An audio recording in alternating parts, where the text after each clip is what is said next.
இருளில் பாதுகாப்பு இல்லை, அவர் பார்வைதான் அமைதியின் அடையாளம்.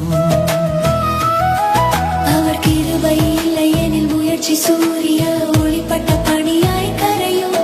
அவர் கரம் இருந்தால் போதும், சிறு விதையும் கனி கொடுக்கும் மரமாய் மலரும். என் குடும்பத்தில் மகிழ்ச்சி இல்லை, என் குடும்பத்தில் முன்னேற்றம் இல்லை. சாலோமோன் சொல்கிறார் பதில் வாழ்வின் சாரத்தின் பாடலில், ஆண்டவர் இல்லாத வாழ்வு அர்த்தமில்லாதது.